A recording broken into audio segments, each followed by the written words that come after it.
Welcome to సాక్ష్యం TV. ముందుగా headlines చూద్దాం. రేవంత్ రెడ్డిపై కేటీఆర్ తీవ్ర వ్యాఖ్యలు. సీఎం వ్యాఖ్యలు తెలంగాణకు శాపమన్న కేటీఆర్. అత్యంత అసమర్థత ముఖ్యమంత్రి రేవంత్ రెడ్డి అని విమర్శ. రేవంత్ రెడ్డి వల్ల తెలంగాణ ప్రతిష్ట దెబ్బతింటోందని ఆవేదన.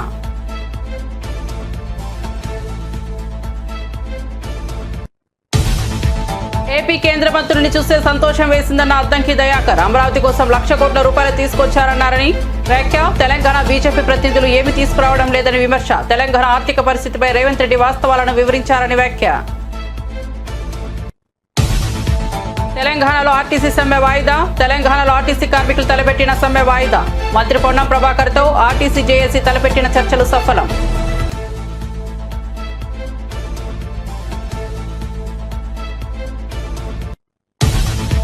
దేశంలోనే అత్యుత్తమ రాజధానిగా అమరావతి అవుతుందన్న ఉండవల్లి శ్రీదేవి. చంద్రబాబు పవన్ కృషితో స్వర్ణాంధ్రప్రదేశ్ నిర్మాణం సాధ్యమన్న శ్రీదేవి. అమరావతి 2.0 కింద 17 కీలక ప్రాజెక్టు సాకారం అవుతున్నాయని వెల్లడి. జగన్ పాలనలో అమరావతి విధ్వంసం దోపిడీ జరిగిందని ఆరోపణ. శ్రీవారి మెట్టు రూపంలో భక్తుల ఇబ్బందులపై టీటీడీ ఈవో శ్యామలరావు క్షేత్రస్థాయి తనిఖీ. టోకెన్ల జారీలో అసౌకర్యం, ఆటో డ్రైవర్ల తీరుపై ప్రధానంగా దృష్టి సారించిన ఈవో. భక్తులకు శాశ్వత పరిష్కారం దిశగా చర్యలు చేపడతామని ఈవో స్పష్టీకరణ.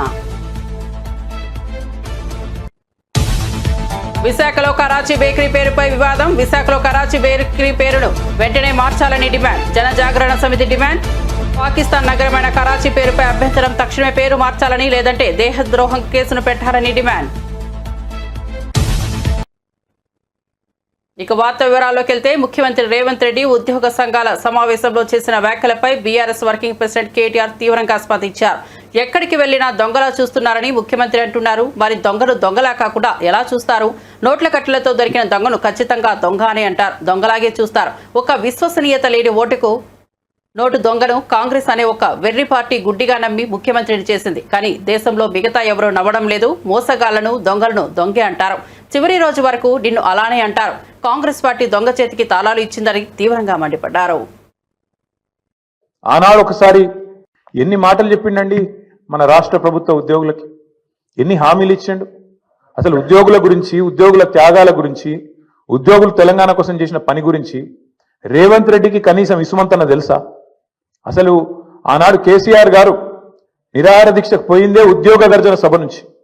ఉద్యోగుల విషయంలో ఆనాడు ఒకసారి ఫ్రీ జోన్ హైదరాబాద్ అనే ఒక తీర్పు వస్తే దాన్ని ఖచ్చితంగా తిరస్కరిస్తున్నది తెలంగాణ సమాజం అని చెప్పి తెలంగాణ ఎన్జిఓల త్యాగాన్ని గుర్తు చేస్తూ తెలంగాణ ఎన్జిఓ అనే సంఘాన్ని ఉమ్మడి ఆంధ్రప్రదేశ్లో కూడా అత్యద్భుతంగా నడిపిన ఉద్యోగ సంఘాల నాయకులకు మా స్వామి గౌడ్ గారు ఇక్కడే ఉన్నారు, మా శ్రీనివాస్ గౌడ్ గారు ఇక్కడే ఉన్నారు, పెద్దలు దేవిప్రసాద్ గారు ఉన్నారు, పాతూరు సుధాకర్ రెడ్డి గారు ఉన్నారు, ఇంకా ఉపాధ్యాయుల నుంచి వచ్చిన మా సోదరుడు రసమయ్య బాలకృష్ణ గారు ఉన్నారు. ఇట్లా ఎంతో మంది ఆనాడు ఉద్యమంలో కదం దొక్కితే వారి త్యాగ స్ఫూర్తితో అల్టిమేట్ గా తెలంగాణ వచ్చింది. కాబట్టే కేసీఆర్ గారు దేశంలో ఎక్కడ లేనట్టు కేంద్ర ప్రభుత్వ ఉద్యోగుల కంటే ఎక్కువ ఉండాలి మన తెలంగాణ ఉద్యోగుల జీతాలని చెప్పి 73% ఫిట్మెంట్ ఇచ్చిండు. ఒక స్పెషల్ ఇంక్రిమెంట్ ఇచ్చిండు, తెలంగాణ ఇంక్రిమెంట్. ఎందుకు? ఒకటే కారణం, ఉద్యోగులు వేరు మేం వేరు కాదు, ఉద్యోగులే ఉద్యమకారులై కదం దొక్కిండ్రు. ఉద్యోగులే అత్యద్భుతంగా ఆనాడు పెన్ డౌన్ చేసిన సకల జనుల సమ్మెలో తమ ఉద్యోగాలు పోతాయనే ఇబ్బంది కూడా లేకుండా, ఆలోచన కూడా లేకుండా తెలంగాణ కోసం కొట్లాడిన ఆ సోదరుల్ని ఇవాళ అవమానించడం అంటే, వాళ్లకు మిగతా రాష్ట్రంలోని ప్రజలకు చిచ్చుపెట్టే ప్రయత్నం చేయడం అంటే, ఇది ఒక ఉద్యమ ద్రోహి అయిన రేవంత్ రెడ్డి మాత్రమే చేయగలుగుతాడు తప్ప ఇంకోటి చేయలేడు. ఎందుకంటే ఆయనకు అవగాహన లేదు. ఇవాళ ఉద్యోగులు అడుగుతున్నది ఏంటి? మీరు చెప్పిందే కదా, మీరే చెప్పిండ్రు. ఇక పేజ్ నంబర్ 28 మేనిఫెస్టో. టీఎస్ఆర్టీసీ సిబ్బంది సంక్షేమం. ఆర్టీసీ కార్మికులను ప్రభుత్వంలో విలీన ప్రక్రియ పూర్తి చేసి 2 పీఆర్సీ బకాయిలు వెంటనే చెల్లిస్తాం. వచ్చే పీఆర్సీలో ఆర్టీసీ కార్మికులను చేరుస్తాం. రాష్ట్ర ప్రభుత్వ ఉద్యోగులతో సమానంగా అన్ని వసతులు సదుపాయాలు కల్పిస్తాం. ఆర్టీసీ బస్సులకి ఏందో చెప్పింది. ఇది ఆర్టీసీ కార్మికుల గురించి మీరు చెప్పిన మాట. ఇక ప్రభుత్వ ఉద్యోగుల గురించి మీరు చెప్పిన మాటలేంది? సంక్షేమం గురించి మీరే చెప్పిండ్రు.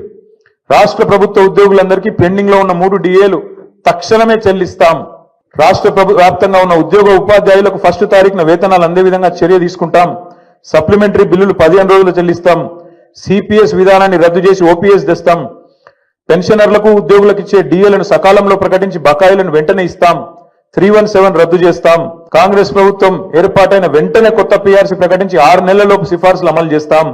కాంట్రిబ్యూషన్ తో పాటు అన్ని రకాల జబ్బులు అని చెప్పి ఇంకేందేందో రకరకాల మాయమాటలు వారి కోసం చెప్పిండ్రు. ఏం అడుగుతుండ్రు ఇవాళ ఉద్యోగులు? మీరు చెప్పిందే అడుగుతుండ్రు కదా. గొంతమ్మ కోరికలు ఏమైనా కోరిండ్రా? పిఆర్సీ వేస్తామన్నారు, ఏది అని అడుగుతుండ్రు. డిఏలు ఏవి అని అడుగుతుండ్రు. ఆంధ్రప్రదేశ్ కు చెందిన ఇద్దరు కేంద్ర మంత్రులు రాజధాని అమరావతి కోసం ₹1,00,00,000 కోట్ల తీసుకొచ్చారని, వారిని చూస్తుంటే సంతోషంగా ఉందని, కానీ తెలంగాణకు చెందిన కేంద్ర మంత్రులు ఏమీ తీసుకురావడం లేదని ఎమ్మెల్సీ అద్దంకి దయాకర్ అన్నారు. పక్క రాష్ట్రంలోని కేంద్ర మంత్రుల పేర్లు కూడా సరిగ్గా గుర్తులేదని, కానీ వారు తమ రాష్ట్రం కోసం నిధులు తీసుకొచ్చారని అభిప్రాయపడ్డారు. ఆంధ్రప్రదేశ్ అభివృద్ధి కోసం అక్కడ బీజేపీ నేతలు కేంద్రంతో పోరాడుతుంటే తెలంగాణ బీజేపీ నేతలు ఏమీ చేయడం లేదని ఆరోపించారు. తెలంగాణలో బీజేపీకి 8 మంది ఎంపీలు, 8 మంది ఎమ్మెల్యేలు ఉన్నారని, తెలంగాణ నుండి 2 కేంద్ర మంత్రులుగా ఉన్నప్పటికీ తెలంగాణకు వారు చేసిందేమీ లేదన్నారు. వీరికి ప్రభుత్వంపై విమర్శలు చేయడం తప్ప మరొక పని లేదని మండిపడ్డారు. పథకాలన్నీ మావే, మేం చేసినే, మేం పెట్టినాయి అని అంటున్నాడు బండి సంజయ్. నేనంటున్నా, మీకు నిజంగా చిత్తశుద్ధి ఉంటే, మీకు నిజాయితీగా రాజకీయాల పట్లనో ఈ తెలంగాణ ప్రజల పట్లనో మీకు చిత్తశుద్ధి ఉంటే మీరు శ్వేతపత్రం విడుదల చేయండి. మీ ప్రభుత్వం ఏమిచ్చిండ్రో ఈ రాష్ట్రానికి. గతంలో ఆయన కిషన్ రెడ్డి గారు చెప్పిన ₹9,00,00,000 కోట్ల ఇచ్చినామని చెప్పి టీఆర్ఎస్ ప్రభుత్వం హయాంలో. ఇలా తెలంగాణ ప్రభుత్వం ఎంత పన్నుల రూపంలో కడుతున్నామో, మాకెట్లా డెవల్యూషన్ ఆఫ్ ఫండ్స్ వస్తున్నాయని మేము అడగట్లే. మీరుగా ఈ రాష్ట్రానికి ప్రత్యేకంగా మీరు చేసిన పథకాలు, వాటి వివరాలు కనుక చెప్పితే ప్రజలు తెలుసుకుంటారు. కనీసం నిస్సిగ్గుగా, నిర్లజ్జగా మాట్లాడుతున్న పరిస్థితి. అలా ఈటల రాజేందర్ గారు of BRS, of BJP, same ఇక్కడ రాజకీయాలు ఉన్నట్టే ఉన్నాడు ఆయన. బీజేపీ కమలం కాడకు బీఆర్ఎస్ కాడ అంటుగట్టినట్టే ఆయన సగం ఆడా ఉన్నాడు, సగం ఈడా ఉన్నాడు. మరి మీరు ఫైనాన్స్ మినిస్టర్గా ఉన్నారు కదా, ఈ అరిష్టంతో చేస్తున్న, ఇంత పెద్ద ఎత్తున చేస్తున్న అప్పులు వద్దని చెప్పి నివారించిండ్రా? మీరు భరిస్తున్నారు.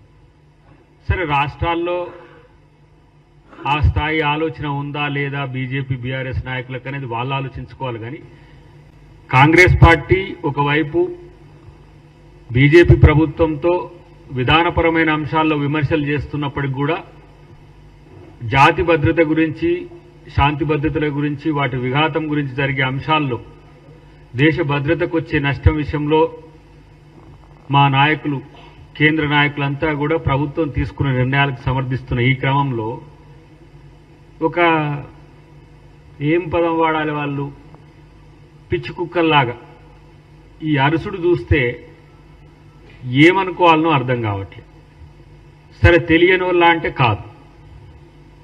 ఒక ఆయన ఫైనాన్స్ మినిస్టర్గా చేసిండు గతంలో, ఇదే కేసీఆర్ ఇలాకాలో హయాంలో. ఒక ఆయన ఏమో కేంద్ర మంత్రిగా ఎలగబెడుతున్నాడు. ఒక ఆయన ఏమో ముఖ్యమంత్రి కొడుకు, నేనే సగం ముఖ్యమంత్రి అని తిరిగిన ఆయన ఒక ఆయన ఇష్టానుసారంగా మాట్లాడుతున్నారు. ఇలా బీఆర్ఎస్ బీజేపీ నాయకులు మాట్లాడడానికి కనీసం బుద్ధితోనన్నా మాట్లాడాలి కదా.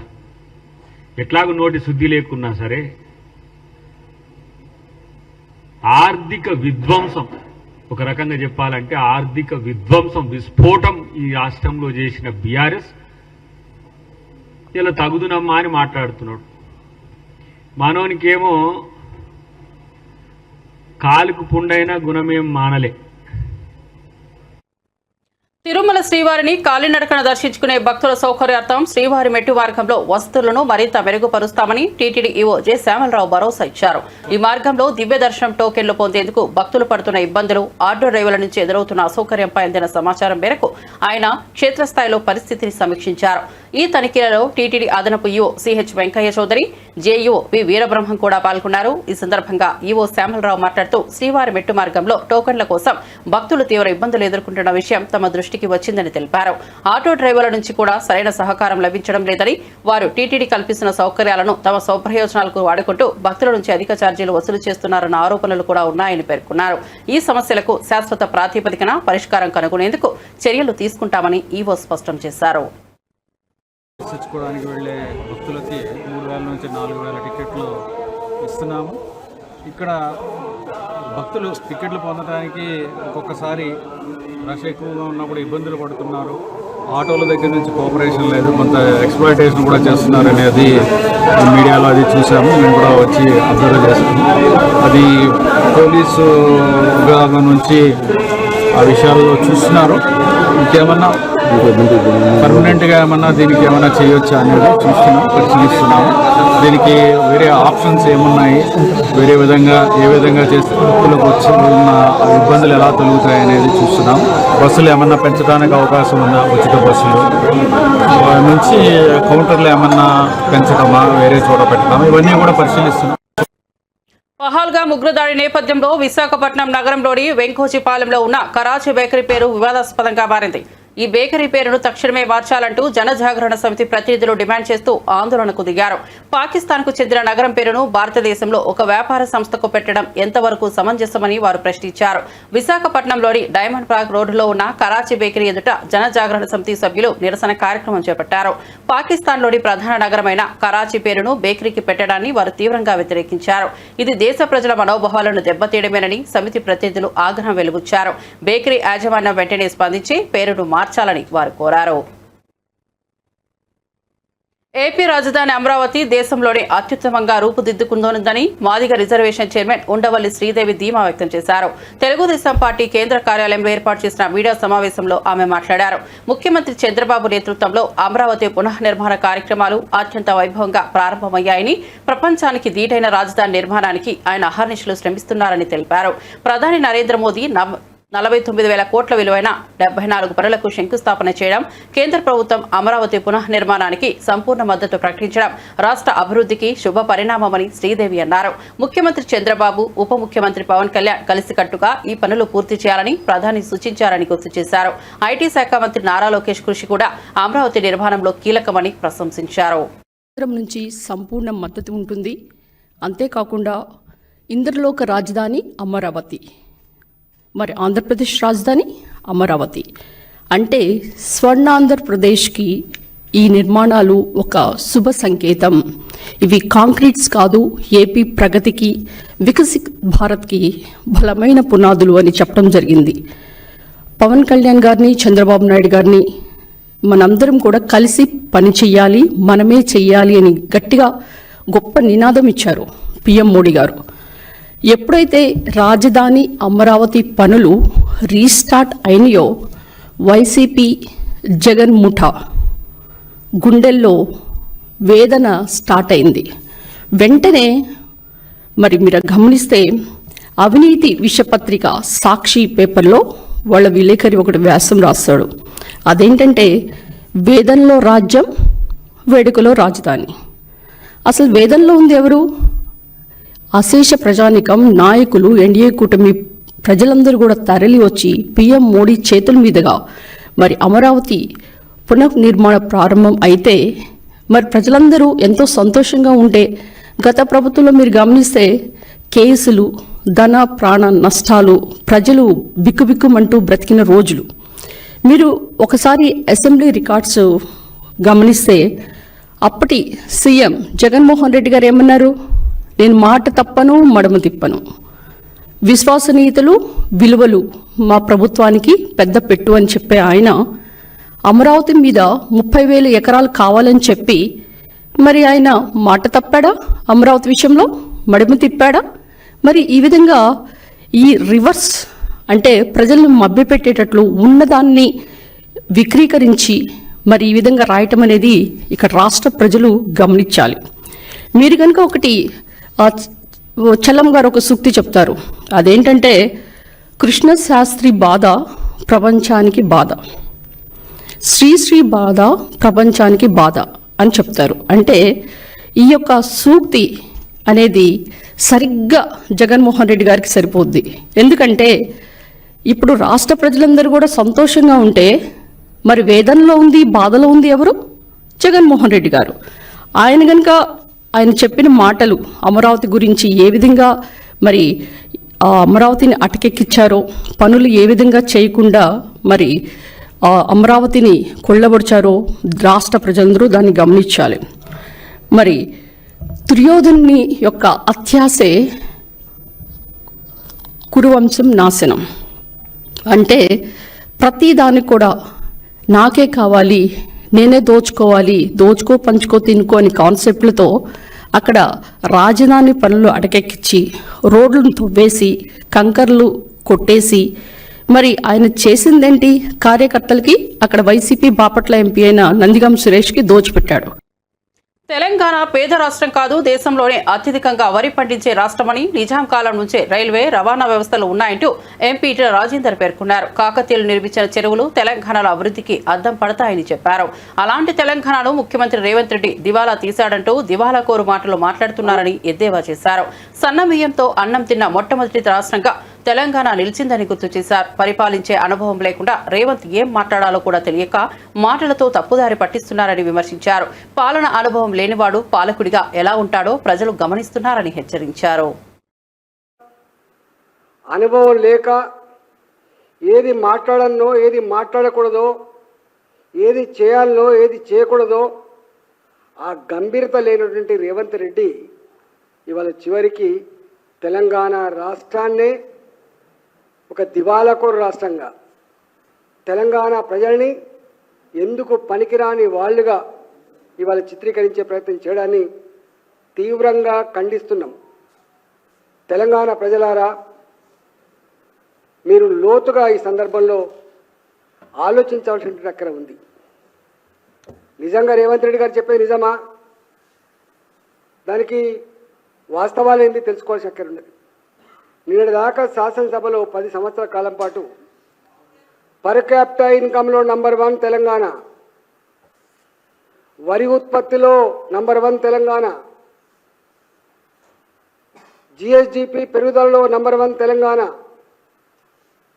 4 కోట్ల జనాభా అయినప్పటికీ కూడా అనేక రాష్ట్రాల కంటే కూడా బడ్జెట్లో అత్యధిక పెట్టిన రాష్ట్రం తెలంగాణ. ఇవాటికి నిన్న మొన్న కూడా బట్టి విక్రమార్క గారు పెట్టిన బడ్జెట్ 3,04,000 కోట్లు అనుకుంటా నాకు తెలిసి. 4 కోట్ల జనాభా కలిగినటువంటి ఒక రాష్ట్రం 3,04,000 కోట్ల రూపాయల బడ్జెట్ పెట్టిందంటే ఇవాళ ఇది ఎట్లా దివాళా తీసిన ప్రభుత్వం, ఎట్లా దివాళా తీసిన రాష్ట్రమో చెప్పగలిగే దమ్ముందా అని చెప్పి అడుగుతా ఉన్నా. రేవంత్ రెడ్డి గారికి ఒక నైజం ఉంది. మోసగించే వాళ్ళని నమ్ముతారు, అబద్ధాలనే ప్రజలు ఇష్టపడతారు, అబద్ధాలు చెప్పే నాయకులనే ఆదరిస్తారనేటువంటి మాట అవుతుందో ఇవాళ ఆయన మాటలు ఇవాళ నిజమని ప్రూవ్ అయింది అలా. కానీ ఆనాడు మాట్లాడిన మాటలు పెద్దెవరు పట్టించుకోలే. కానీ ఇవాళ మీరు మాట్లాడుతున్న మాటలు తెలంగాణ ప్రజల ఆత్మస్థైర్యం దెబ్బతింటా ఉంది, తెలంగాణ ప్రజల ఆత్మగౌరవం దెబ్బతింటా ఉంది. తెలంగాణ ప్రజలలో ఏ సాహసం, ఏ కమిట్మెంట్, ఏ పని చేయాలని తపన ఉంటుందో ఇలా అది దెబ్బతింటా ఉంది. నువ్వు ధ్వంసం చేస్తున్నది నీకు అధికారం ఇచ్చిన కర్మానికి, నువ్వు ధ్వంసం చేస్తున్నది నీ కాంగ్రెస్ పార్టీని మాత్రమే కాదు, నువ్వు ధ్వంసం చేస్తున్నది తెలంగాణ సమాజాన్ని ధ్వంసం చేస్తున్నావు, తెలంగాణ రాష్ట్ర గొప్పతనాన్ని ధ్వంసం చేస్తున్న విషయాన్ని నువ్వు మర్చిపోద్దని చెప్పి నేను మనవి చేస్తా ఉన్నా. ఇవాళ నేను ఆర్థిక మంత్రిగా పనిచేసిన 5 సంవత్సరాలు. నేను మొట్టమొదటి ఆర్థిక మంత్రిగా పనిచేసిన 2014 నుంచి 2018-19 వరకు 6 బడ్జెట్లు ప్రవేశపెట్టా. 2014 జూన్ 2వ తారీఖు నాడు తెలంగాణ రాష్ట్రం ఏర్పాటైన తర్వాత ఫస్ట్ బడ్జెట్ని మొదలుపెట్టి 2018-19 వరకు 6 బడ్జెట్లు ప్రవేశపెట్టాను. నేను బడ్జెట్ ప్రవేశపెట్టుతున్న అన్ని సందర్భాల్లో కూడా ఆనాడు నా సంభాషణలు చెప్పిన నేను చాలా కొత్త రాష్ట్రమే అయినా. విశాఖ జిల్లా పద్మనాభం మండలం కృష్ణాపురంలో ఏర్పాటు చేసిన ఎంఎస్ఎంబీ మీటింగ్ లో టీడీపీ స్టేజ్ అకస్మాత్తుగా కూలిపోయింది. ఈ ప్రమాద సమయంలో స్టేజ్ పై మంత్రి కొండపల్లి శ్రీనివాస్, ఎమ్మెల్యే గంటా శ్రీనివాస్ ఉన్నారు. ఫోటోలు దిగేందుకు గ్రామస్తులు ఒక్కసారిగా స్టేజ్ పైకి ఎగబడడంతో బరువును తట్టుకోలేక స్టేజ్ కూలిపోయింది. అయితే మంత్రి, ఎమ్మెల్యేలు త్రుటిలో ప్రమాదం నుంచి బయటపడడం ఊపిరి పీల్చుకునేలా చేసింది. అక్కడికక్కడే పోలీసులు, పార్టీ కార్యకర్తలు స్పందించడంతో ఇద్దరు సురక్షితంగా బయటకు వచ్చారు. ఈ ఘటన కార్యక్రమంలో కలకలం రేపగా భద్రతా ఏర్పాట్లపై పలువురు అభ్యంతరం వ్యక్తం చేస్తున్నారు. కార్యక్రమాన్ని తాత్కాలికంగా నిలిపివేశారు.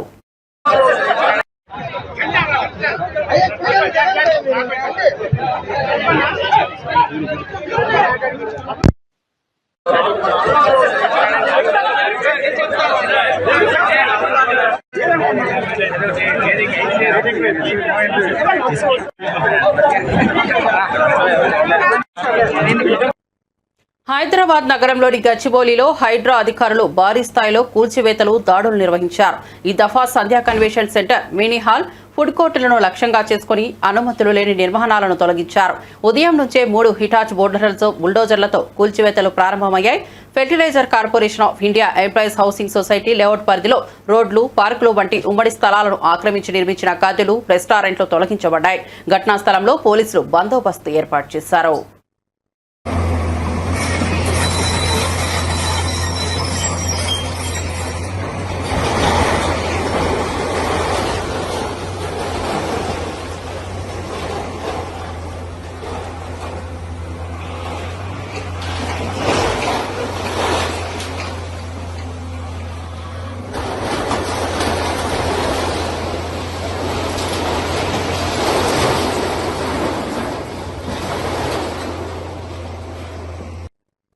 తెలంగాణలో తలపెట్టిన ఆర్టీసీ సమ్మెను కార్మికులు తాత్కాలికంగా వాయిదా వేశారు. మంత్రి పొన్నం ప్రభాకర్ ఆర్టీసీ జేఏసీ నిర్వహించిన చర్చలు సఫలమవడంతో ఈ నిర్ణయం తీసుకున్నారు. కార్మికుల డిమాండ్లపై మంత్రి సహానుభూతితో స్పందించారని, ప్రభుత్వం సమస్యల పరిష్కారానికి పాజిటివ్ గా ఉన్నదని జేఏసీ నేతలు తెలిపారు. సమ్మె వల్ల ప్రజలకు అవలీలగా సమస్యలు తలెత్తకుండా ఉండేందుకు ఈ నిర్ణయం తీసుకున్నట్లు తెలిపారు. ఇకపై నిర్ణీత గడువులో ప్రభుత్వ స్పందన ఎలా ఉంటుందో చూసి తదుపరి కార్యాచరణ ప్రకటిస్తామని స్పష్టం చేశారు. అధికారులు, కార్మిక నేతల మధ్య చర్చలు కొనసాగనున్నాయి. తాత్కాలికంగా బస్సు సర్వీసులు యథావిధిగా కొనసాగనున్నాయి. రేవంత్ రెడ్డి మాటలు వింటుంటే ఏడుపొస్తోందని ప్రజాశాంతి పార్టీ అధ్యక్షుడు కేఏ పాల్ వ్యంగ్యంగా వ్యాఖ్యానించారు. తమ్ముడు రేవంత్ కి సూచనగా నాతో చేతులు కలుపు, అభివృద్ధి ఎలా చేయాలో నేర్పిస్తానని వ్యాఖ్యానించారు. తెలంగాణలో కేవలం మాటలతో ప్రభుత్వాన్ని నడిపిస్తున్న పరిస్థితిని ఎండగట్టారు. రేవంత్ పాలనలో ప్రగతి అనేది కనపడటం లేదని, అసలు అభివృద్ధి అంటే ఏంటో ఆయనకు తెలియదని పాల్ విమర్శించారు. రాజకీయ వేదికపై కాకుండా ప్రజా సమస్యలపై దృష్టి పెట్టాలని సలహా ఇచ్చారు. రాష్ట్రాన్ని అభివృద్ధి బాటలో నడిపించాలంటే నిజమైన సంకల్పం కావాలని కేఏ పాల్ తెలిపారు.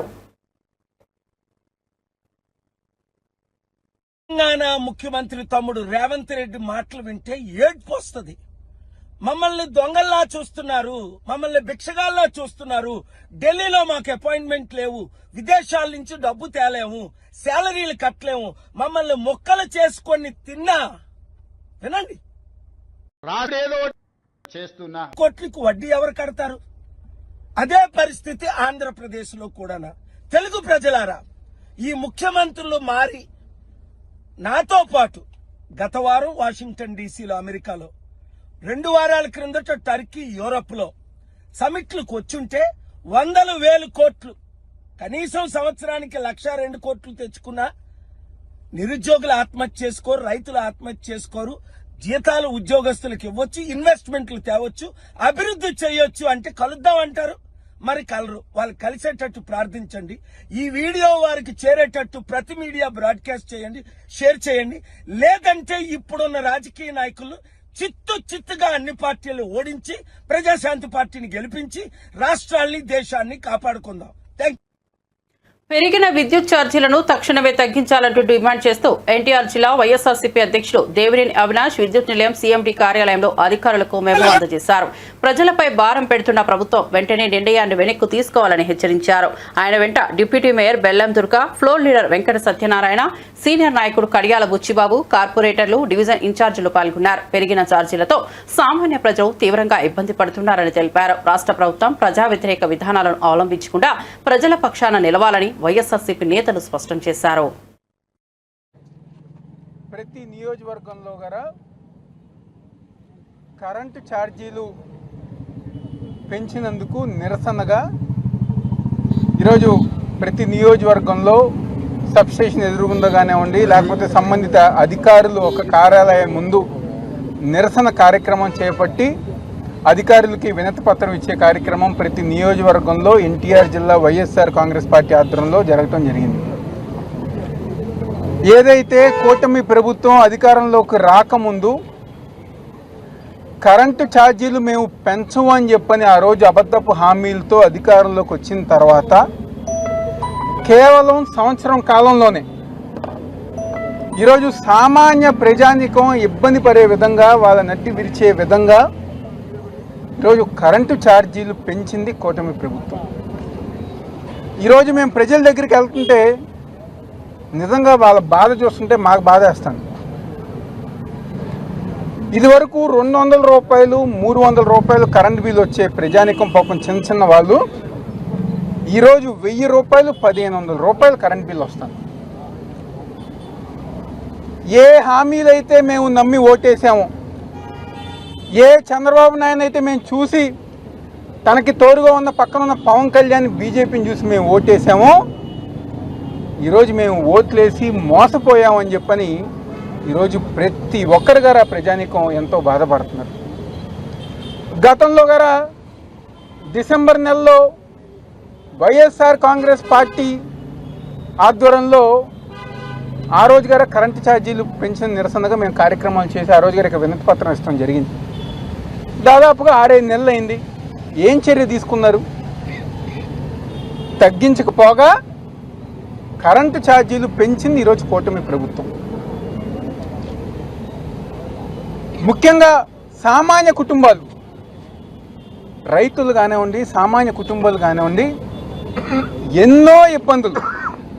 ఎంతో ఇబ్బంది పడుతూ, ఒక పక్క సంక్షేమం లేదు, ఒక పక్క అభివృద్ధి కార్యక్రమం లేదు, ఆ పైన మాకు ఈ కరెంటు ఛార్జీలతో కూటమి ప్రభుత్వం మమ్మల్ని ఇబ్బంది పెడతానని చెప్పని అంటున్నారు.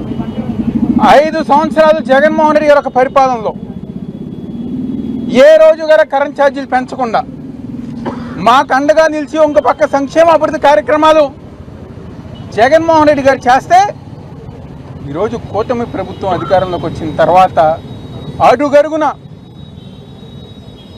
ప్రతి సందర్భంలోనూ మాకు అన్యాయం చేసుకుంటూ ఈరోజు కూటమి ప్రభుత్వం ముందుకు వెళ్తానని చెప్పిన సందర్భంగా చెప్తున్నారు.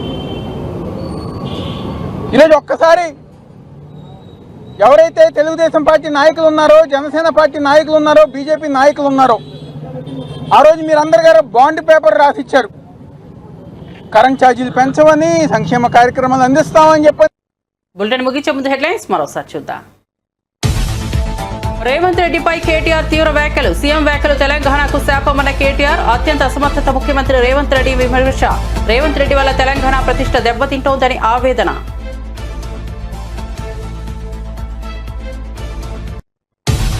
ఏపీ కేంద్ర మంత్రుల్ని చూస్తే సంతోషం వేసిందన్న అద్దంకి దయాకర్. అమరావతి కోసం ₹1,00,000 కోట్ల తీసుకొచ్చారని, తెలంగాణ బీజేపీ ప్రతినిధులు ఏమీ తీసుకురావడం లేదని విమర్శ. తెలంగాణ ఆర్థిక పరిస్థితిపై రేవంత్ రెడ్డి వాస్తవాలను వివరించారని వ్యాఖ్య. తెలంగాణలో ఆర్టీసీ సమ్మె వాయిదా. తెలంగాణలో ఆర్టీసీ కార్మికులు తలపెట్టిన సమ్మె వాయిదా. మంత్రి పొన్నం ప్రభాకర్ తో ఆర్టీసీ జేఏసీ తలపెట్టిన చర్చలు సఫలం.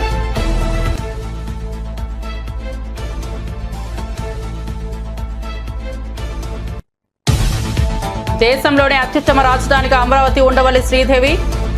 చంద్రబాబు పవన్ కృషితో స్వర్ణాంధ్రప్రదేశ్ నిర్మాణం సాధ్యమన్న శ్రీదేవి. అమరావతి 2.0 కింద 17 కీలక ప్రాజెక్టు సహకారమవుతున్నాయని వెల్లడి. జగన్ పాలనలో అమరావతి విధ్వంసం దోపిడీ జరిగిందనే ఆరోపణ. శ్రీవారి మెట్టు మార్గంలో భక్తుల ఇబ్బందులపై టీటీడీఓ శ్యామలరావు క్షేత్రస్థాయి తనిఖీ. టోకెన్ల జారీలో అసౌకర్యం, ఆటో డ్రైవర్ల తీరుపై ప్రధానంగా దృష్టి సారించిన ఈవో. భక్తులకు శాశ్వత పరిష్కారం దిశగా చర్యలు చేపడతామని ఈవో స్పష్టీకరణ. విశాఖలో కరాచీ బేకరీ పేరుపై వివాదం. విశాఖలో కరాచీ బేకరీ పేరును వెంటనే మార్చాలని డిమాండ్. జనజాగరణ సమితి డిమాండ్. పాకిస్తాన్ నగరమైన కరాచీ పేరుపై అభ్యంతరం. తక్షణమే పేరు మార్చాలని, లేదంటే దేశద్రోహం కేసు పెట్టాలని డిమాండ్. మరిన్ని అప్డేట్స్ కోసం చూస్తూనే ఉండండి సాక్ష్యం టీవీ.